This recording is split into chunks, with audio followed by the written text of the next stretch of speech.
નમસ્કાર વિદ્યાર્થી મિત્રો, સાથ એજ્યુકેશન સેન્ટરમાં આપનું હાર્દિક સ્વાગત છે। આપણે સૌ જાણીએ છીએ કે જે પણ સરકારી ભરતી માટેની તૈયારીઓ કરતા હશે એ જાણતા હશે કે દરેક સમયે પરીક્ષકો પેપર કાઢવામાં વધારે ચીવટ લેતા હોય છે।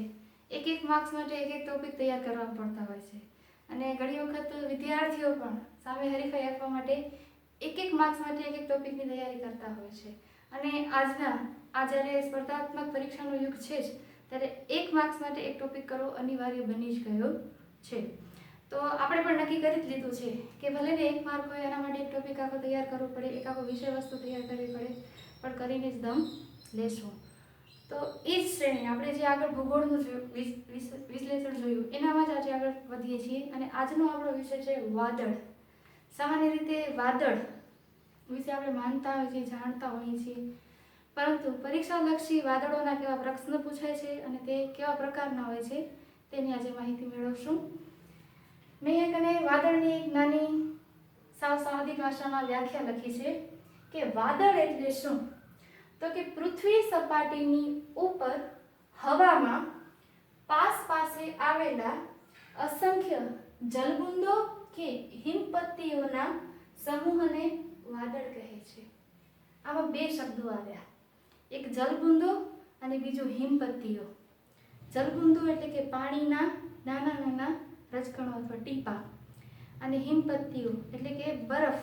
જ્યારે અમુક તાપમાને પાણી હોય ત્યારે તેનું ઘનીભવન અને તે બરફ બની જાય છે। તો આવી નાની બરફની કણિકાઓ ભેગી થઈ અને વાદળનું સ્વરૂપ અને સર્જાય છે હિમવર્ષા। સામાન્ય વર્ષા તો આપણે બધાએ જોઈ છે જે જલબુંદુઓના કારણે થાય છે અને હિમવર્ષા થાય છે હિમપત્તીઓના કારણે।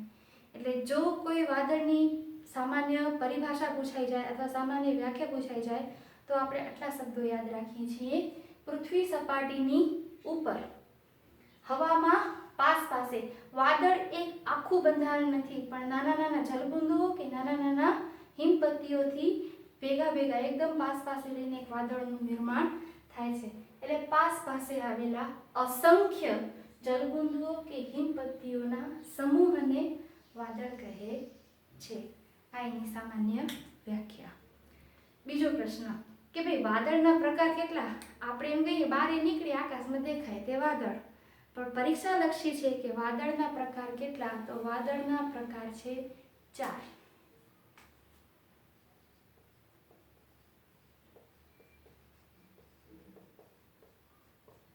મુખ્ય 4 પ્રકારના વાદળ છે એ આપણે વાતાવરણમાં જોવા મળે છે। તો જો પ્રશ્ન પૂછાય છે કે વાદળના મુખ્ય પ્રકાર કેટલા? તો 4। દરેક વાદળની વિસ્તૃત માહિતી મેળવીએ તો સૌથી પહેલા આવશે તંતુ વાદળ।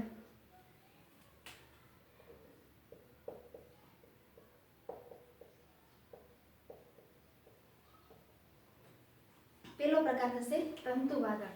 તંતુ વાદળ એ પૃથ્વી સપાટીથી વાતાવરણમાં 10 કિલોમીટર કે તેનાથી વધુ ઊંચાઈ પર જોવા મળે છે। તેનો પહેલો મુદ્દો થશે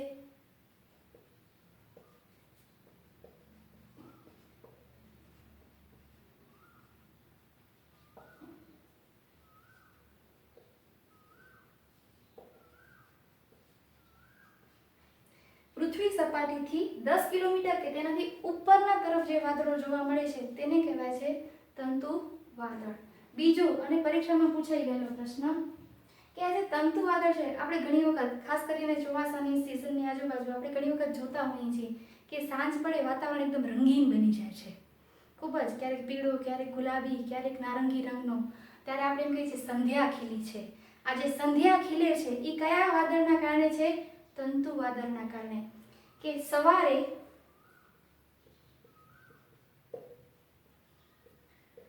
સૂર્યપ્રકાશમાં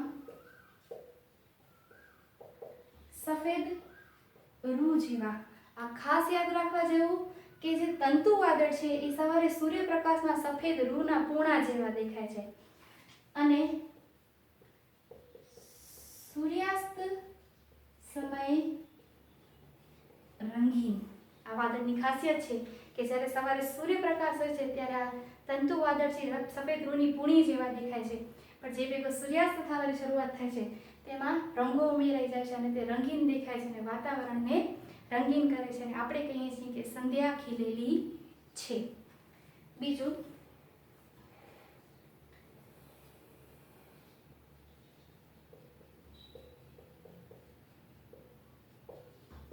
આ વાદળો જે છે એ વાતાવરણમાં વિખરાયેલા હોય છે અને સારા વાતાવરણની આગાહી કરે છે.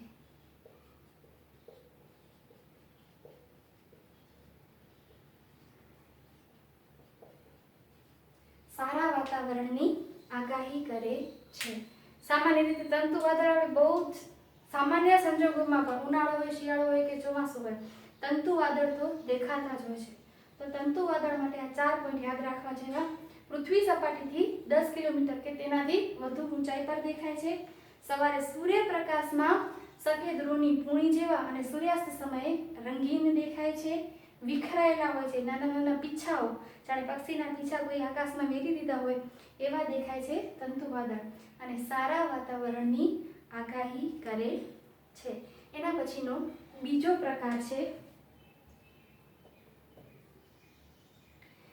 હવે કોઈ પણ આપણે જ્યારે જોઈએ ત્યારે એક પછી એક ક્રમ આવતો છે. તંતુ વાદળ વિખરાયેલા હતા તો એના પછી આવશે પડ વાદળ. હવે તંતુ એટલે તાર, છૂટા છૂટા તાર જેવા હતા, જ્યારે પડ તો એ શબ્દમાં છે પડ. આપણે બધા ખારી બિસ્કિટ ખાઈએ છીએ. ખારી બિસ્કિટમાં કેમ એક ઉપર બીજો, બીજા ઉપર ત્રીજું પડ હોય છે, તો પડ વાદળનું પણ એવું જ છે.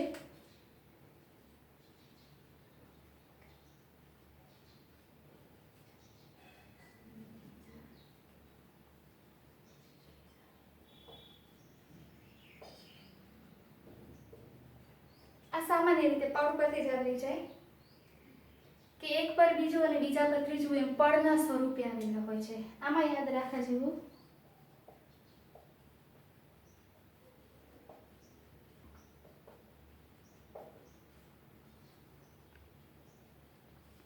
વાતાવરણીય વિક્ષોભોની આગાહી કરે છે. વિક્ષોભો એટલે કે ડિસ્ટર્બન્સ, સારવાર. અને જ્યારે પડ વાદળ નીચા હોય ત્યારે છૂટો છવાયો થોડો થોડો વરસાદ પણ આવી જતા હોય છે. પડ વાદળ માટે તમે યાદ રાખો છો એકબીજા પર પડ, ખારી બિસ્કિટ યાદ રાખો છો એ પડ વાદળ એક પર બીજું, બીજા પર ત્રીજું એમ લેયરિંગ થયેલા હોય છે, પડ આવેલા હોય છે અને વાતાવરણીય વિક્ષોભોની આગાહી કરે છે. તંતુ વાદળ એ સારા વાતાવરણની આગાહી કરે છે અને પડ વાદળ એ વાતાવરણીય વિક્ષોભોની, અને વિક્ષોભો એટલે ડિસ્ટર્બન્સ. એના પછી છે ત્રીજો પ્રકાર છે ઢગ વાદળ. ત્રીજો પ્રકાર છે ઢગ વાદળ. ઢગ વાદળ માટે પૃથ્વી સપાટીથી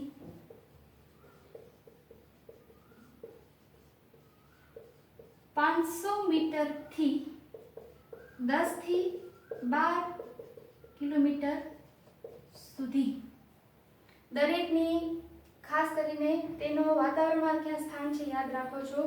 તંતુ વાદળ 10 કિલોમીટરથી ઊંચે છે, પડ વાદળ એનાથી થોડા નીચે છે, પણ ઢગ વાદળ છે એ 500 મીટર એટલે કે પૃથ્વી સપાટીથી 500 મીટરથી કરીને 10 થી 12 કિલોમીટર સુધી ફેલાયેલા હોય છે. દિવસે ગરમ વાતાવરણના કારણે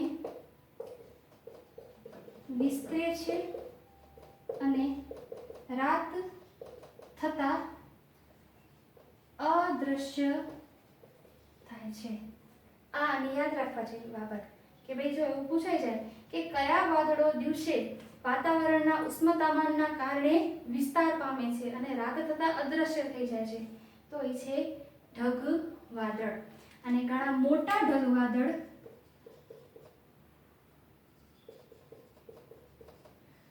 વર્ષા વાદળમાં ફેરવાય છે. ઘણા મોટા ઢગ વાદળ છે એ વર્ષા વાદળમાં ફેરાય છે. ચોથો અને અંતિમ પ્રકાર છે વર્ષા વાદળ.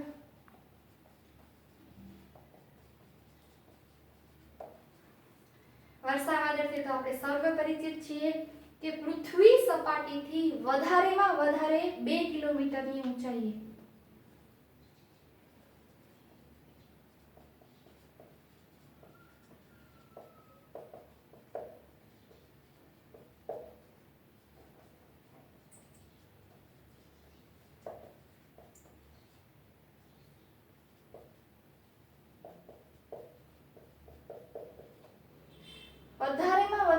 કિલોમીટર એના પછી વર્ષા વાદળ ટકતા નથી, કારણ કે એનામાં જે પાણી અથવા જલબુંદો અથવા હિમપત્તીઓ ભરેલી હોય છે, જેના કારણે તેનું વજન ખૂબ જ વધી જાય છે અને તે નીચે આવી જાય છે અને ગાજવીજ સાથે વરસાદ આપે છે.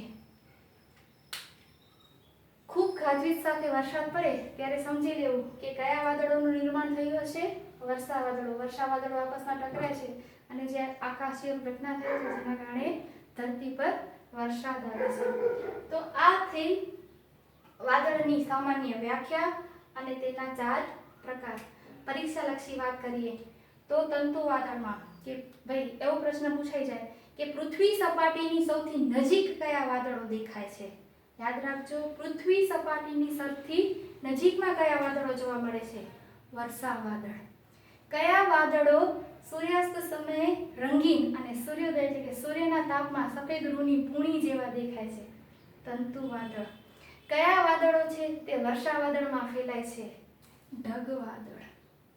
એટલે આ થયા વાદળ અને તેના પ્રકાર. આશા રાખીએ તમારી પરીક્ષાઓમાં આ ઉપયોગી નીવડશે. આગળના સમયમાં આવી જ વાતાવરણની અને ખગોળની વધારે માહિતી લઈને ફરીથી હાજર થશું. Thank you.